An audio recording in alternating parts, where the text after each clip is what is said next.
2020년 9월 30일 LA 온누리교회 가정에서 함께하는 영상 새벽 예배입니다. 오늘은 예레미야 39장 1절에서 18절까지의 말씀을 본문으로 심판이 와도 말씀은 이어집니다 라는 제목으로 말씀 전해주십니다. 유다왕 시드기야 9년 10째 달에 바벨론 왕 느부갓네살과 그의 모든 군대가 와서 예루살렘을 포위했다. 그리고 시드기야 11년 넷째 달 그달 9일에 그 성읍이 함락됐다. 그 후에 바벨론 왕의 모든 관료들이 와서 중간 성문에 자리를 잡았다.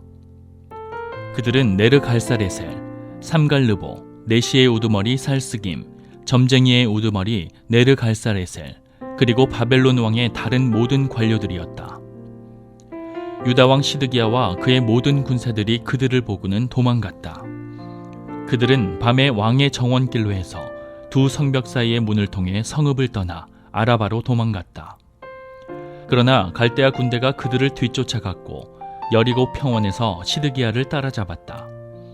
그들이 시드기야를 붙잡아 하맛 땅 리블라에 있는 바벨론 왕 느부갓네살에게 데려갔다. 그곳에서 그는 시드기야를 판결했다. 그리고 바벨론 왕은 리블라에서 시드기야가 보는 앞에서 그의 아들들을 죽였고 유다의 모든 귀족들도 다 죽였다. 그는 또 시드기야의 눈을 뽑고 청동족쇄로 묶어 바벨론으로 데려갔다. 갈대아 사람들은 왕궁과 백성의 집들을 불로 태우고 예루살렘 성벽을 붕괴시켰다.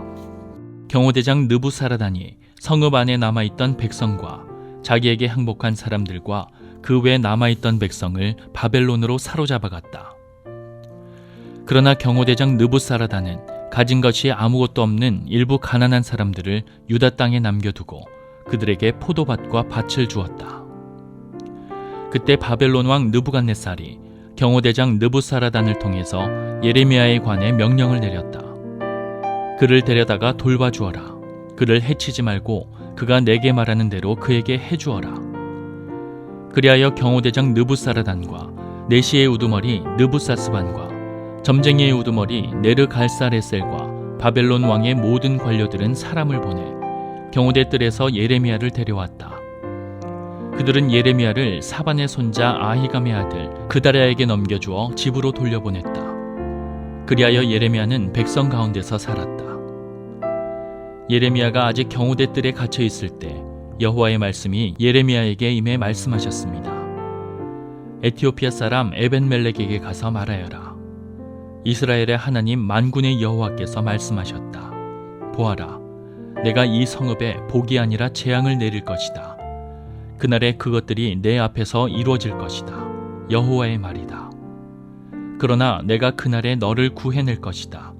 너는 내가 두려워하는 사람들의 손에 넘겨지지 않을 것이다. 내가 반드시 너를 구해낼 것이니 너는 칼에 쓰러지지 않고 내 목숨이 내게 전리품이 될 것이다. 이는 내가 나를 믿기 때문이다. 여호와의 말이다. 할렐루야. 함께 찬양하시겠습니다. 나의 죄를 정케 하사 주의 일꾼 삼으시 구세주의 넓은 사랑 항상 찬송합니다. 나를 일꾼 삼으신 주 크신 능력 주시고 언제든지 주 뜻대로 사용하여 주소서. 내게 부어주시려고 은혜 예비하신 주의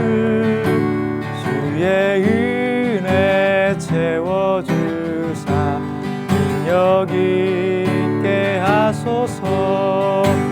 나를 일꾼 삼으신 주 크신 능력 주시고 언제든지 주 뜻대로 사용하여 주소서. 아멘. 할렐루야. 9월의 마지막 날 9월 30일 수요일입니다. 예레미야서를 계속 묵상하며 마음이 무거울 것입니다. 그러나 하나님의 심판에는 소망이 있다는 사실을 기억하시며 또 9월을 마감하고 새로운 10월을 맞이할 수 있는 저와 여러분 되시기를 주님 이름으로 축복합니다. 하나님은 예레미야를 통해 시드기야와 예루살렘에 대해서 예언의 말씀을 전해주셨습니다. 그 내용은 크게 두세 가지로 정리가 됩니다. 첫 번째는 회개하라는 것입니다. 하나님의 메시지의 첫 번째는 우리의 삶의 방향을 돌이키라라는 것입니다. 그런데 문제는 그 회개를 감당하지 않을 때 두 번째 메시지가 주어집니다. 바로 회개의 기회를 잃어버렸을 때 바벨론에 항복해서 훈련을 받으라는 것입니다. 하나님의 말씀에 제대로 반응하지 않으면 하나님은 사람을 통해 환경을 통해 우리에게 훈련시키십니다. 인생 채찍과 사람 막대기를 통해 훈련하시는 하나님이십니다. 시드기야와 예루살렘은 결국 이 두 가지의 하나님의 말씀을 다 듣지 않았습니다. 결국 하나님이 원하지 않으셨지만 이스라엘은 다 망하고 결국 축복과 저주의 두 길 중에서 저주의 길을 선택해버리고 만 것입니다. 자, 심판이 이루어져 모든 것이 다 무너져 내릴 때 그 마지막 순간에도 여전히 남아있는 것이 있습니다. 오늘 말씀을 묵상하며 심판에도 불구하고 남아있는 것, 바로 하나님의 말씀인 것을 함께 묵상하는 저와 여러분 되시기를 바랍니다. 유다왕 시드기야 9년 열째 달에 바벨론 왕 느부갓네살과 그의 모든 군대가 와서 예루살렘을 포위했다. 그리고 시드기야 11년 넷째 달 그달 9일에 그 성읍이 함락됐다. 그 후에 바벨론 왕의 모든 관료들이 와서 중간 성문에 자리를 잡았다. 그들은 네르갈사레셀, 삼갈르보, 네시의 우두머리 살스김, 점쟁이의 우두머리 네르갈사레셀, 그리고 바벨론 왕의 다른 모든 관료들이었다. 유다 왕 시드기야와 그의 모든 군사들이 그들을 보고는 도망갔다. 그들은 밤에 왕의 정원길로 해서 두 성벽 사이의 문을 통해 성읍을 떠나 아라바로 도망갔다. 그러나 갈대아 군대가 그들을 뒤쫓아갔고 여리고 평원에서 시드기야를 따라잡았다. 그들이 시드기야를 붙잡아 하맛 땅 리블라에 있는 바벨론 왕 느부갓네살에게 데려갔다. 그곳에서 그는 시드기야를 판결했다. 유다왕 시드기야 제9년 10월, BC로 하면 BC 588년 1월 중순에 바벨론 왕 느부갓네살이 군대를 거느리고 예루살렘을 치러 올라와 포위하였습니다. 그리고 시드기야 제11년 4월 9일, BC 587년 7월에 마침내 성을 함락시켰습니다. 1년 6개월 만에 유다가 바벨론에 패전하게 된 것입니다. 자, 패전하자마자 우리의 입으로 발음하기도 어려운 이름을 가진 바벨론의 고관 4명이 성의 중간 성문에 앉아 있습니다. 바로 정복에 대한 상징이었던 것입니다. 유다왕 시드기야와 그의 군인들은 쳐들어오는 적군을 보고서 모두 밤에 야반 도주합니다. 왕의 동산길을 통과해서 두 성벽을 잇는 통로를 지나 아라바 쪽으로 도망쳤습니다. 남쪽 방향으로 도망한 것입니다. 그러나 추격해온 바벨론 군대가 여리고 평원에서 시드기야를 사로잡습니다. 그리고 그를 하맛 땅의 리블라에 있었던 느부갓네살에게로 데리고 가 신문하기 시작합니다. 결국 예레미야가 유다에 공개적으로 했던 예언이 그대로 이루어진 것입니다. 예레미야 32장 3절과 34장 21절이 그대로 이루어집니다. 자, 그 후에도 예레미야가 시드기야를 만나 직접 개인적으로 예언한 내용들이 있습니다. 예레미야 37장 17절과 38절의 내용입니다. 하나님은 공개적으로 2번, 또 개인적으로 또 2번 시드기야에게 총 4번이나 말씀하셨습니다. 그러나 시드기야는 들은 말씀을 무시하다가 결국 포로가 되어버리고 말았습니다. 말씀 불순종한 것이 얼마나 큰 결과를 가져올 것인가? 때때로 우리는 그것을 무시하는 경우가 있습니다. 남들도 이러고 잘 사는데 뭐 이런 생각하게 되는 것이죠. 하나님은 너무나 사랑이 크시기 때문에 나를 끝까지 포기하지 않으실 거야. 이런 생각으로 또 말씀 지키는 것을 등한시하는 경우들이 있습니다. 여러분 그거 아십니까? 신앙이 좋을수록 하나님의 말씀에 대해 더욱 민감하게 반응한다는 사실입니다. 도덕의 수준이 높을수록 작은 실수에도 양심이 떨리는 것처럼 하나님의 말씀에 온전히 순종하는 사람들은 작은 계명을 어기는 것으로도 마음에 떨림을 갖게 되는 것이죠. 바로 그것이 하나님의 말씀을 무시한 결과가 얼마나 큰지를 잘 아는 사람들이 갖고 있는 영적 민감성인 것입니다. 자, 하나님의 말씀을 무시한 결과 시드기야를 통해 볼 때 참으로 비참하다는 사실을 이제 우리는 보게 되는 것입니다. 이어지는 6절과 10절 말씀 속에 보면 이런 시드기야에 대한 심판이 즉각 이루어집니다. 말씀 함께 읽겠습니다. 그리고 바벨론 왕은 리블라에서 시드기야가 보는 앞에서 그의 아들들을 죽였고 유다의 모든 귀족들도 다 죽였다. 그는 또 시드기야의 눈을 뽑고 청동 족쇄로 묶어 바벨론으로 데려갔다. 갈대아 사람들은 왕궁과 백성의 집들을 불로 태우고 예루살렘 성벽을 붕괴시켰다. 경호대장 느부사라단이 성읍 안에 남아있던 백성과 자기에게 항복한 사람들과 그 외 남아있던 백성을 바벨론으로 사로잡아갔다.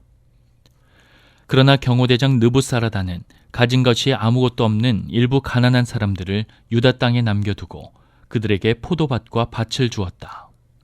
바벨론 느부갓네살은 리블라에서 시드기야에게 저항에 대한 책임을 묻습니다. 그는 시드기야가 보는 앞에서 그의 아들들과 그를 따르던 귀족들을 모두 처형했습니다.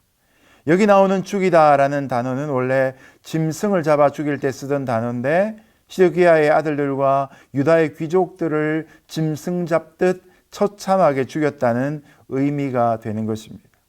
그런 광경을 목격한 시드기야가 이제 두 눈이 뽑히고 청동 족쇄에 묶여서 바벨론으로 이송되고 있습니다. 살아생전 자신이 가장 마지막에 본 장면이 아들들이 죽는 장면이었으니 이것이 아비된 시드기야에게는 얼마나 비참한 심판이었겠습니까? 지금까지 하나님이 항복하라고 몇 번 말씀하셨음에도 불구하고 순종하지 않은 결과는 이처럼 비참했던 것입니다. 뿐만 아닙니다. 느부갓네살 왕은 예루살렘 백성들을 불쌍히 여기지 않고 모두 죽입니다. 예레미야 21장 7절에 나온 예언의 성취입니다. 바벨론 군인들은 왕궁과 민가에 불을 질렀습니다. 예레미야 34장 2절에 있었던 예언입니다. 결국 예루살렘의 성벽들도 다 허물어져 버리고 맙니다. 이 모든 것이 예레미야가 전했던 예언의 성취였습니다. 아니, 더 구체적으로 말씀을 드리자면 예레미야가 했던 경고의 말씀을 시드기야가 순종하고 회개하지 않았기 때문에 찾아온 불순종의 대가였던 것입니다. 하나님이 경고하셨음에도 불구하고 시드기야가 그것을 듣지 않았을 때 그는 이런 결과를 초래하게 되었던 것입니다. 그런 다음에 바벨론의 근위대장인 느부사라단은 아직도 성 안에 남아있는 백성과 자신들에게 투항한 사람과 그 밖에 남은 백성을 바벨론으로 포로 잡아갑니다. 그리고 근위대장 느부사라단은 일부의 빈민을 유다 땅에 남겨두고 그들에게 포도원과 농토를 나누어 주었습니다. 이런 유다의 멸망은 우선 시드기야가 바벨론 왕 느부갓네살의 말을 듣지 않았기 때문입니다. 여러분 역사를 겉으로 보면 바로 이런 판단을 내릴 수 있습니다. 바벨론 왕 느부갓네살의 도전 앞에 유다 시드기야 왕이 순종하지 않았기 때문처럼 보입니다. 그러나 여러분 역사에서 한층 밑으로 근본적으로 들어가 보면 결국은 시드기야가 하나님의 말씀에 순종하지 않았던 결과인 것을 보게 되는 것입니다. 모든 것이 바로 하나님이 주신 말씀대로 이루어지게 된 것입니다. 오늘 우리가 살아가는 역사 속에서 우리가 세상 가운데 어떤 사람이 되어야 될 것인가? 하나님의 말씀에 날마다 인도함을 받으며 주권적으로, 주체적으로, 자율적으로 결정해야 될 것입니다. 그래야 하나님을 따르는 자가 되고 세상에 쫓기지 않는 자가 될 수 있는 것입니다. 여러분, 결국 죄로 인해서 무너진 인생이 아니라 말씀을 따라가며 오늘도 우리가 세상 가운데 창조적 인생 될 수 있기를 예수님 이름으로 축복합니다. 그때 바벨론 왕 느부갓네살이 경호대장 느부사라단을 통해서 예레미야에 관해 명령을 내렸다. 그를 데려다가 돌봐주어라. 그를 해치지 말고 그가 내게 말하는 대로 그에게 해주어라. 그리하여 경호대장 느부사라단과 네시의 우두머리 느부사스반과 점쟁이의 우두머리 네르갈사레셀과 바벨론 왕의 모든 관료들은 사람을 보내 경호대 뜰에서 예레미야를 데려왔다. 그들은 예레미야를 사반의 손자 아히감의 아들 그다랴에게 넘겨주어 집으로 돌려보냈다. 그리하여 예레미야는 백성 가운데서 살았다. 바벨론 느부갓네살은 근위 대장 느부사라단에게 예레미야를 데려다가 잘 보살펴 주라는 명령을 내렸습니다.